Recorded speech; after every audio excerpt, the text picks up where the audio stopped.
Vamos começar em época de crise fiscal, de débito fiscal, de descontrole da dívida pública. Vamos começar com um tema legal. O governo anunciou a liberação de 1 bilhão e 700 milhões de reais em emendas parlamentares. É grana, hein? Para quem está devendo, é grana, hein? Serão mais de 228 milhões de reais em emendas individuais, 300 milhões em emendas de bancada, aquela que ninguém sabe quem fez, e 1 bilhão e 200 milhões para as emendas PIX, aquelas que ninguém sabe para onde vai. A liberação acontece em meio à tensão com o Congresso após o ministro do STF, Flávio Dino, em cumprimento às normas constitucionais, estabelecer regras mais rígidas para o pagamento destas emendas. Maria de Carli, eu estou vendo o seguinte, teve agora uma operação da Polícia Federal na última terça-feira, pegando superfaturamento em 1 bilhão e 400 milhões de reais de emendas parlamentares que eram distribuídas para obras, sabe aonde? Obras do Departamento Nacional de Combate às Secas. Para combater a seca. A Controladoria Geral da União apurou uma série de desvios milionários nas emendas enviadas para ONGs. E também, em algumas capitais do Nordeste, emendas parlamentares que foram para obras das empreiteiras dos próprios políticos. Que bacana, não? Mas quanta grana? O que você está achando dessa farra de emenda parlamentar? É deprimente, né? Eu acho que o combate às secas ali é o combate às secas das contas bancárias de alguns caciques locais políticos. Mas é essa farra mesmo, Capês, que você mencionou aí. A gente vê, né, essa queda de braço entre o Legislativo e o Judiciário atualmente. O ministro Flávio Dino, nessa tentativa de conseguir trazer mais transparência a esses repasses bilionários com o dinheiro público, o dinheiro que é pago pelo cidadão e que vai para Brasília, e a gente perde completamente o rastro desse dinheiro. E uma tentativa nobre, mas que foi praticamente em vão, porque a queda de braço entre o Legislativo e o Judiciário aí se mostrou mais um impasse, para a gente fazer vingar uma democracia de fato eficiente e transparente para o cidadão.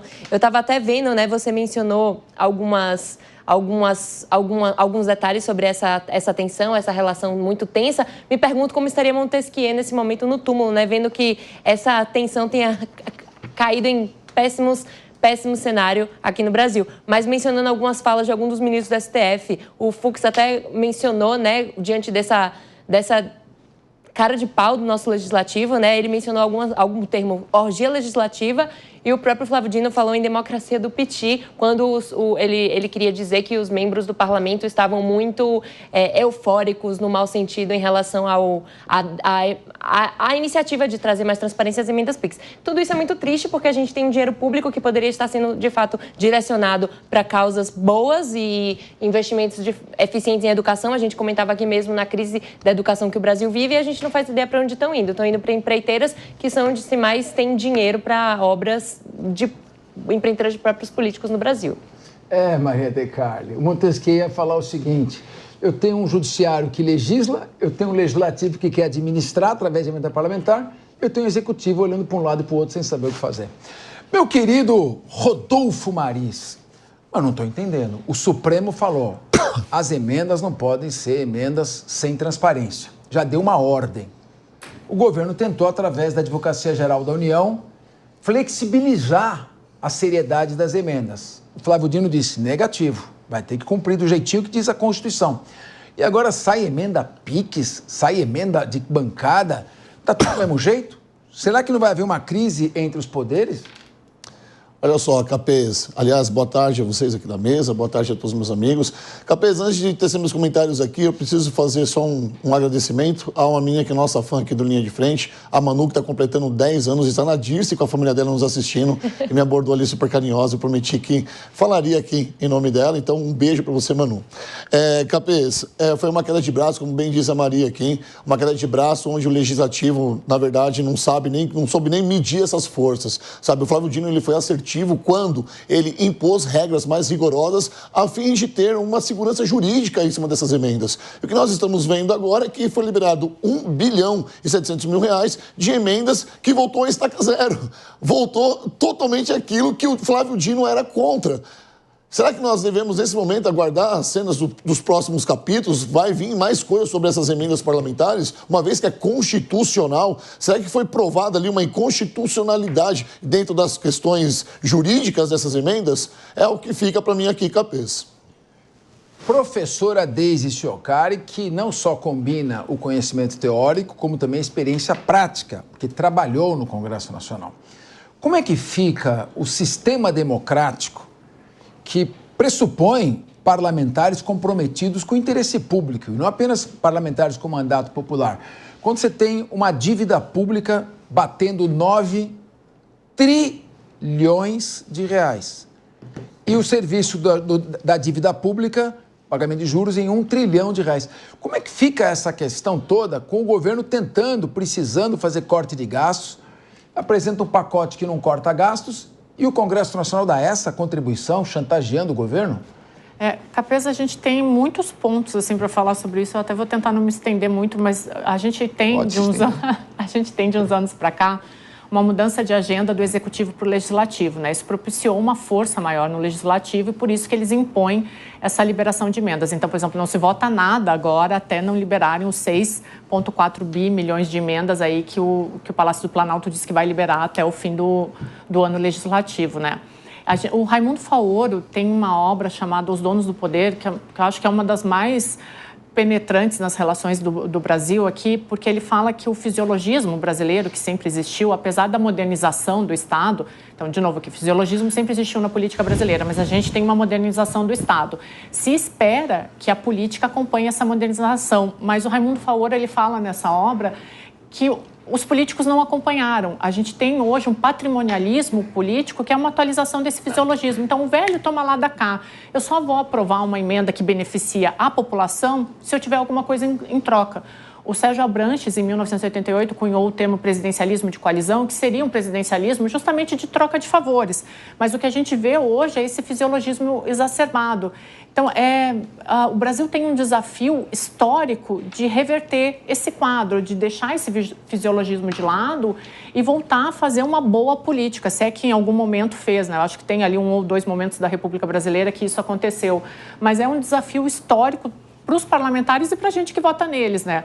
Fato é que agora tem muitas pautas importantes acontecendo no Congresso, né? Pautas importantes para o Palácio do Planalto e para a população, mas eles só vão ser votados, em primeiro lugar, a toque de caixa, porque o recesso parlamentar começa em 23 de dezembro, e em segundo lugar, se o Palácio do Planalto liberar 6,4 bi de verba, né? Então, o Brasil tem um processo histórico, democrático, que está sendo corroído literalmente por dentro.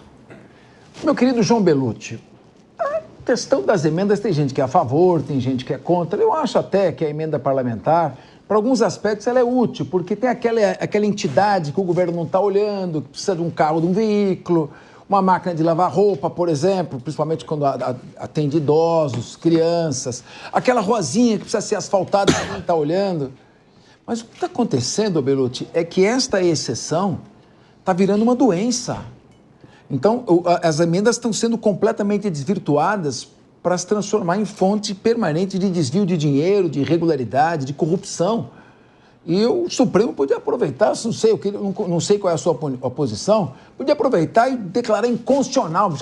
O Supremo está fazendo tanta coisa que não deve, podia dizer, é inconstitucional as emendas parlamentares, para pôr um fim nessa farra. Não, perfeito, podia ser, viu, Capês? Boa tarde a você, a todos e toda a audiência. Eu acho que, como a Deise colocou, o presidencialismo de coalizão, o professor Sérgio Abranches define isso muito bem, essa coalizão ela tem um custo, e esse custo está cada vez maior, porque forjou-se esse legislativo cada vez mais forte. Agora, há se lamentar que esse dinheiro que está sendo discutido em Brasília era para ele estar nos municípios, os municípios discutindo o que fazer com o dinheiro. Mas a gente tem esse sistema, e agora com a reforma tributária vai piorar, de ultracentralização na União e pouco espaço para os estados e municípios que têm que ficar repassando dinheiro para a União e depois pedindo de volta com o pires na mão ou via emendas, como é o caso. O STF avançou tanto no tema que ele criou um critério de atualização novo, ele determinou o plano de execução e o nome na emenda, que é questionável, é sem dúvida a questão das emendas. Agora, o STF, como você colocou, já está legislando em todos os temas. Todos os temas o STF legisla e não seria de todo ruim essa questão da emenda, uma nova discussão sobre o tema, até porque ela virou a regra, como você colocou, era para ser exceção, virou a regra, ela foi muito usada agora na eleição municipal, muito se diz, né, que muitos prefeitos ganharam por conta dessas emendas, porque são um jogo já de cartas marcadas. Agora, com a liberação das emendas, o mês de dezembro, no Capês, ele traz muita ansiedade para o parlamentar. Agora, com a liberação das emendas, todos vão poder viajar bem tranquilos. Ah, é verdade, levar as crianças para Orlando. Agora, professora Deise Chocar, eu quero cutucar o seu raciocínio mais uma vez, porque o que é mais grave ainda é que essa liberação de emendas parlamentares é praticamente uma exigência. É o pagamento como contraprestação. É uma faca no pescoço, Belucci, muito bem colocado, do governo, senão não se vota o pacote de corte de gastos. Então, nós estamos vivendo a seguinte situação: um déficit fiscal crescente, um corte de gastos que não vem, porque o pacote não cortou muitos gastos, e o Congresso chantageando, exigindo mais despesas. Como é que fica a questão do funcionamento do poder, dos órgãos do poder que emana do povo, numa situação como essa? Olha, Capês, tem muitos pontos aí. Em primeiro lugar, eu não sei se foi aqui no Linha ou no Jornal da Manhã que a gente estava falando sobre os desequilíbrios dos poderes, né? Então, a gente tem esse sistema de freios e contrapesos, né, onde um poder tem que vigiar o outro. Claramente, no Brasil, há um desequilíbrio muito forte no meio disso. Aí, vamos lá.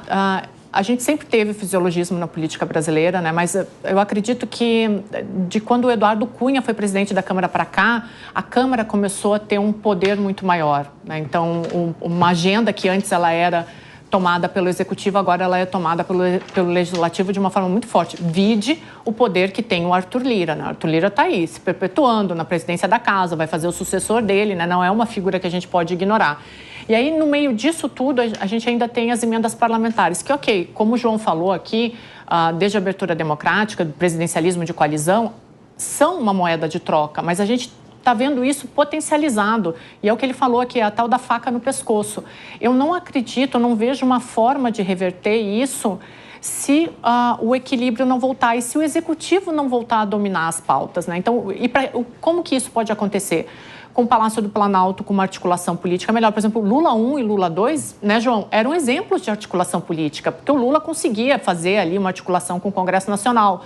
Depois do Eduardo Cunha não conseguiu mais. O Temer ainda conseguiu, né, fazer isso de uma forma um pouco... Era o mestre. Era o mestre, né? Então, o Executivo tem que retomar essa chamada para ele, porque senão a gente vai ver isso, assim. E aí é uma coisa muito louca, porque também tem a questão do voto do brasileiro, né? O voto do eleitor mesmo, porque esses parlamentares que estão lá, eles são reflexos da nossa casa, fomos nós que votamos neles, né?